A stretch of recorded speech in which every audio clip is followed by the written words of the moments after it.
Muy buenas tardes, comunidad académica y señor docente Edwin Alonso Sosa.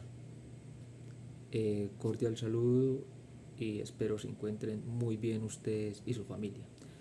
De acuerdo a nuestra primera unidad de trabajo académico, el señor docente nos asigna un trabajo.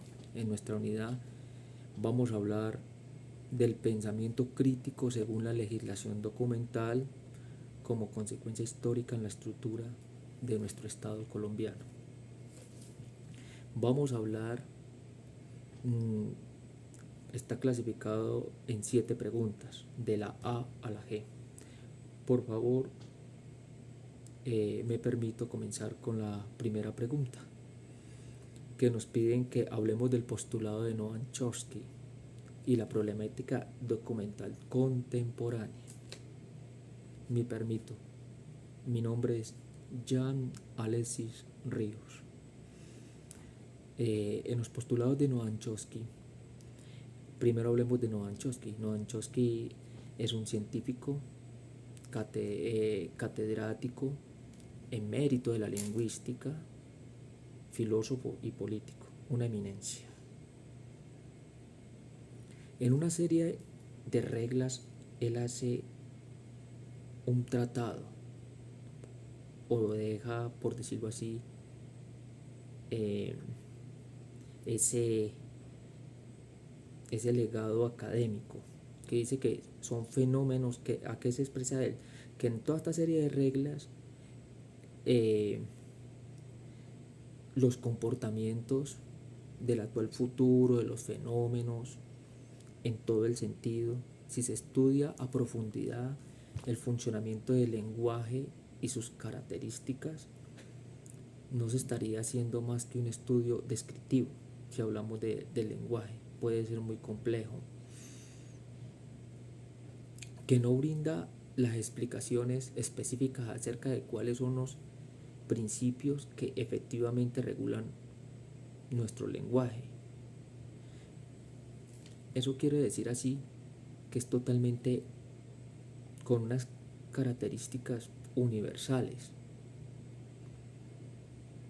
pero lo único que podemos en todo lo que él dice es que a nivel universal pueden existir muchos parámetros, muchas formas de hablar en todo nuestro idioma, pero universalmente el idioma puede diferenciarse, o sea, en el mismo idioma, valga la redundancia, además de sus cuestionamientos.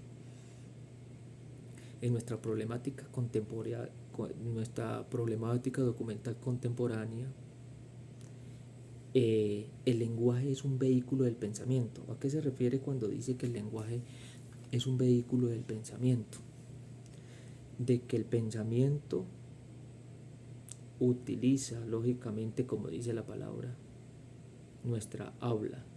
Es donde transmitimos, donde podemos llevar todas nuestras ideas, todos nuestros pensamientos, todo nuestro conocimiento y sabiduría.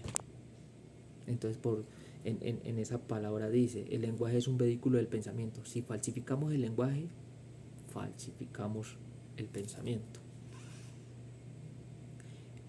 Dentro de las preguntas siguientes, vamos a hablar de la segunda pregunta, o pregunta B, sobre los hitos más importantes de la legislación documental. En la legislación documental, ¿qué es lo que más prevalece? Todo es importante, pero siempre acá hay como siempre un núcleo a nivel nacional e internacional. Expliquemos como los hitos que a pesar del tiempo han sido muy demasiado importantes. Desde los comienzos de la República de Colombia, que fue muy importante, nuestra independencia fue en el año 1810, y pasa algo con el archivo histórico para darnos la oportunidad de cómo comenzó. Los trabajos de archivística nacional se ilustraron, comenzaron, dieron inicio a la archivística en 1826. muy seguidamente, por decirlo así, ¿cierto? Todos los funcionarios públicos tenían una tarea principal. ¿Y cuál era la tarea? Que todos estaban responsabilizados del cuidado del archivo. Todos debían de producir en sus respectivas oficinas una tarea, hablemoslo así, de cuidarlos a nivel físico, de ordenarlos cronológicamente, de acuerdo pues a las teorías, a la dinámica, a la academia que tuvieran ese tiempo. Y además tenían que ser indizados para poder identificarlos o buscarlos. Dentro de los acuerdos y leyes siempre han existido en la parte documental para poder tener un orden. La ley 80 de 1989, por la cual se crea el Archivo General de la Nación. Tenemos el acuerdo 60, el acuerdo 39, la ley de 1712 del 2014, la cual crea una ley de transparencia. La ley de transparencia, porque un documento sin transparencia no es nada. Desde lo académico, desde lo tribunal, es como una escala. Los documentos, desde las diferentes dependencias o oficinas, siempre tiene un núcleo muy importante. Seguimos con la pregunta C. Hay que explicar el concepto de Estado. El concepto de Estado, sus elementos, sus características y cuál es su fin esencial, su nivel de estructura. Si me permiten, el Estado es una entidad política, lógicamente. Se forma cuando en una porción de superficie, tenemos una porción de superficies, hay un estrado, pero necesita una porción de superficie terrestre, ¿de acuerdo? Y de acuerdo a esa superficie necesitamos tener una organización jurídica bajo el mando de un conjunto de organizaciones para mantener el orden de convivencia. Toda sociedad necesita un orden de convivencia. Como estructura social, fundamentos de los hechos sociales y de las relaciones humanas, el poder se relaciona entre gobernantes, gobernadores, vínculos jurídicos. Es el ejercicio del poder en una sociedad.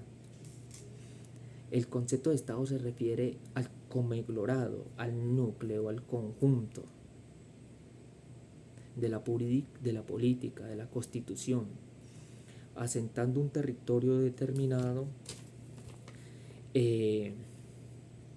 a través de sus propios órganos y cuya autoridad, una soberanía, que es lo que respeta a todos los países, la soberanía de un país, es reconocida por otros estados. O sea que los demás estados, los demás países, las demás repúblicas respetan nuestra soberanía como territorio y como personas sociables. Los elementos básicos de un estado son su población, su territorio y la soberanía. Tenemos población, tenemos territorio y tenemos soberanía. Es como lo principal, y de ahí ya un estado tiene su población mestiza, principalmente en Latinoamérica, en Colombia somos mestizos, tenemos indígenas, afrocolombianos, raizales, que son en los archipiélagos de San Andrés. Para dar continuidad, seguimos con la pregunta D, que se estructura de esta manera.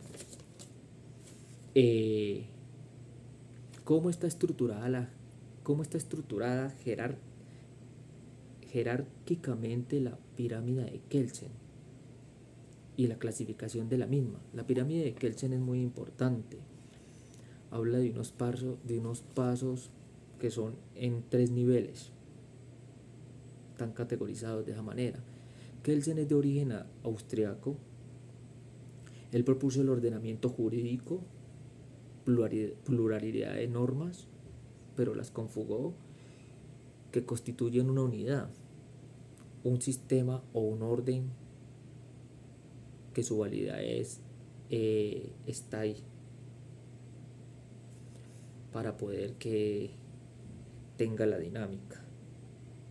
La pirámide de Kelsen explica las normas, las leyes, los componentes jurídicos eh, para poder estar bajo un efecto de un orden, y se compone de 3 niveles. Eh, ¿Cuáles son los niveles? Un nivel constitucional. El nivel constitucional en una sociedad es fundamental, es un orden jurídico. Llegamos al nivel legal, es el segundo orden. Está ubicado en un peldaño intermedio y pudiendo dividirse en varios subpeldaños. Así es el orden legal. Y un nivel base, como todo tiene que tener un nivel base para poder que tenga, por decir así, el primer peldaño, el segundo peldaño, de acuerdo como a unas características, a unas dimensiones. Es algo como matemático para poder que se dé un orden específico. En la pregunta E nos pide el señor docente que expliquemos el concepto de gobierno abierto. ¿Qué es un concepto abierto? Y expliquemos el marco normativo. En un concepto abierto y bajo un marco normativo, el gobierno abierto se ha posicionado en la agenda internacional como un conjunto de políticas y estrategias. Bajo un conjunto de políticas y estrategias de acceso a la información pública, rendición de cuentas e integridad, que responde al intentar insolver múltiples eh, a las demandas eh, a las demandas ciudadanas, a lo que necesita el ciudadano en un contexto profundo de cambios que tenemos en la actualidad. Desde antes hasta la actualidad tenemos la demanda humana, que es lo más importante. En las políticas de gobierno se sustentan la articulación de todo de esta manera, en unos principios fundamentales. En los principios fundamentales tenemos la transparencia. Todo debe ser transparente a nivel documental, a nivel de proceder humano, a nivel de conciencia. La transparencia, la participación para poder promover el derecho a la ciudadanía y participar activamente en la formulación de las políticas públicas. Todos somos, de alguna manera, tenemos que estar regulados bajo estas políticas públicas, ¿cierto? Y facilitar un camino. ¿Cómo nos facilitan el camino? Aprovechando el potencial, esa energía que están en los vastos sectores de la sociedad,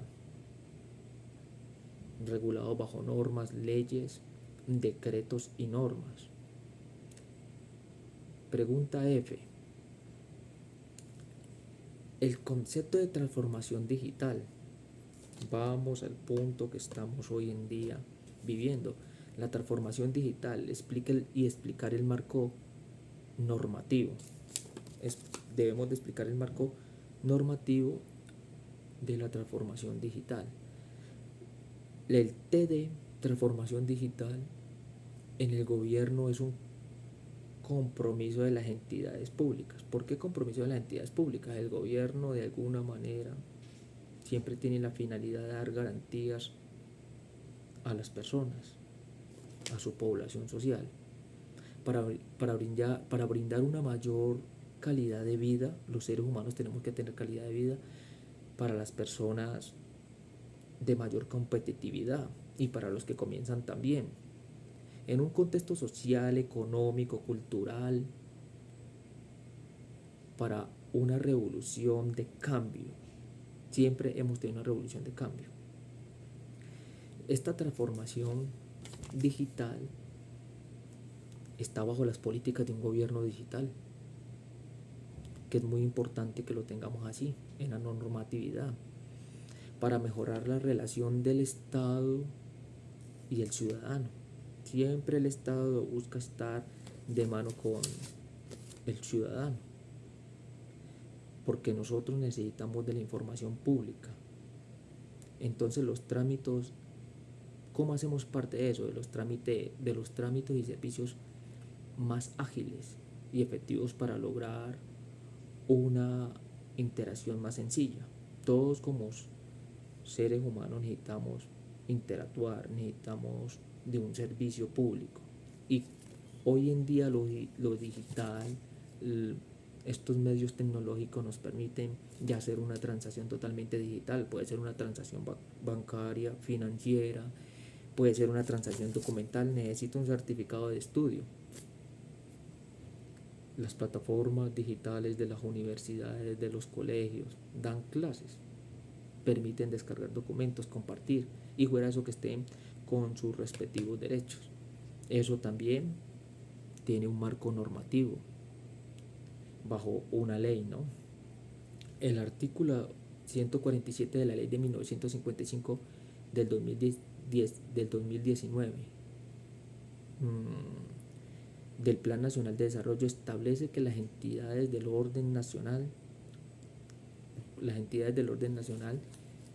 siempre deben incluir un plan de acción para poder tener una transformación digital en todas las comunidades de nuestro país, de nuestra patria. Vamos con la pregunta G. ¿Qué son políticas públicas? ¿Qué son las políticas públicas? ¿Y cuáles son y a qué están orientadas con la gestión documental? La gestión documental, ¿cómo prevalece? ¿Cómo es la dinámica? ¿Cómo funciona en las políticas públicas? De acuerdo a eso, las políticas públicas del Archivo General de la Nación para la toma de decisiones que dan la posibilidad de una mejora, de una gestión pública y una transparencia en los servicios públicos, con el fin que de lograr siempre un mejor servicio, una identidad de pertenencia de nuestro país. Nosotros nos sentimos pertenecientes al país cuando un Estado permite que nosotros tengamos entidades como el Archivo General de la Nación y que en pro de eso quiera darnos garantías, con transparencias, con seguridad, con protección de nuestros datos personales. Todo esto lo cuida el Archivo General. Por eso tiene un diseño de políticas para siempre tener unas normas, una ley estándar, unos decretos que permitan el cuidado de nuestra información, de nuestra integridad. Eso hace un fundamento general. Por ejemplo, tenemos la ley de 1379 del 2010 que se sumó al concepto de patrimonio bibliográfico, el documental, para incluir explícitamente los formatos y soportes en los que se registra la información. Es una ley que permite que en este soporte tengamos esta información en este formato para poder conservar una memoria. La información siempre tenemos que tenerla protegida. Es un patrimonio documental, cultural, que tiene nuestra nación y que tenemos nosotros para poder salvaguardarla, para poder protegerla. Según la UNESCO, esta entidad, el patrimonio documental consta de dos componentes, y esos componentes son el contenido informático, todo es información, el contenido informático y el soporte en que se consigna. Muchas gracias, señor docente, muchas gracias, compañeros. Hasta pronto. Gracias.